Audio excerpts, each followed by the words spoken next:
में मोहनलाल नाम का आदमी अपने बेटे के साथ रहता था। उसके बेटे का नाम साहिल था। वह बहुत ही गरीब थे। मोहनलाल सेठ के खेतों में मजदूरी किया करता था।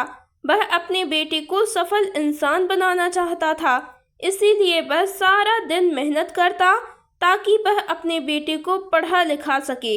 उसका बेटा भी अपने पिता की हर बात मानता था। साहिल, तू क्या सारा दिन पढ़ता रहता है? पढ़ाई से क्या होगा?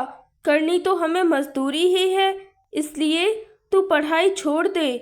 कब तक तेरा बाप मजदूरी करता रहेगा? अब उनकी उम्र हो गई है, जा जाकर उनकी मदद कर।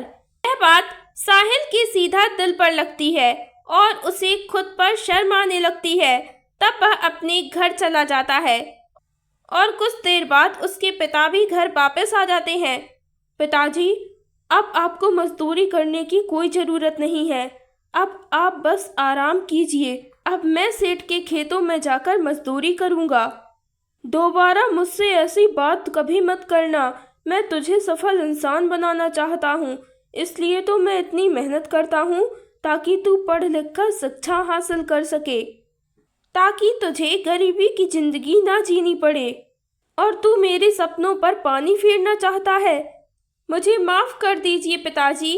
आज मुझे रमेश ने कहा कि तेरे पिता इतने बूढ़े होने के बावजूद भी इतना काम करते हैं और तू सारा दिन आराम करता है, और यह सुनकर मुझे खुद पर शर्म आने लगी। देखो बेटा, मैं बिल्कुल ही अनपढ़ हूँ, इसलिए मुझे मजदूरी करनी पड़ती है, पर मैं चाहता हूँ कि तुम पढ़ो लिखो और पता लगाओ कि अमीर लोग अमीर कैसे बनते हैं, ताकि तुम भी एक दिन सफल हो सको। तुम्हें कामयाब होने से बहुत से लोग रोकेंगे, पर तुम्हें उनकी बात नहीं माननी है, बस आगे बढ़ते रहना है। यह सुनकर साहिल की आंखों में आंसू आ जाते हैं और वह मन लगाकर पढ़ाई करने लगता है। इस तरह 3 साल बीत जाते हैं और अब साहिल की ग्रेजुएशन कंप्लीट हो जाती है। अब मोहनलाल का भतीजा उनके घर आता है। साहिल, बहुत बहुत बधाई हो साहिल, तुम्हारी ग्रेजुएशन कंप्लीट हो गई है। अब तुम किस कंपनी में नौकरी करोगे?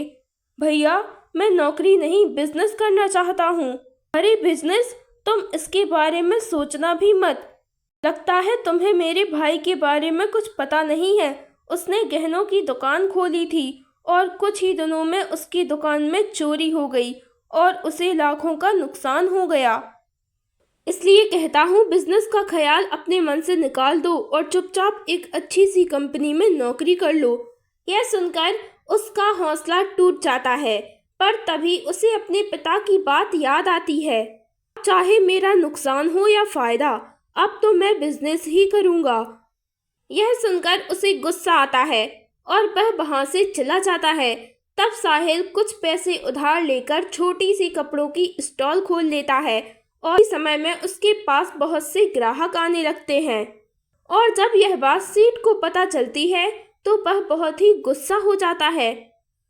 इस मोहनलाल के बेटे को बिजनेस की इतनी नॉलेज कहाँ से आ गई? ऐसे तो यह अमीर हो जाएगा, पर मैं ऐसा नहीं होने दूंगा। तब वह सेठ सभी लोगों को साहिल की स्टॉल से कपड़े खरीदने से मना कर देता है। सभी लोग सेठ से बहुत डरते थे, इसलिए वे सभी उसकी बात मान लेते हैं और साहिल से कपड़े नहीं खरीदते, जिस वजह से साहिल को बहुत नुकसान होता है और वह बहुत ही परेशान हो जाता है। 3 दिन हो गए, पर मेरे पास कोई भी ग्राहक नहीं आया। मुझे तो लगता है यह जरूर उसी सेठ ने किया होगा। वह नहीं चाहता कि इसके अलावा दूसरा कोई अमीर बने। और अब मैं भी हिम्मत नहीं हारूंगा।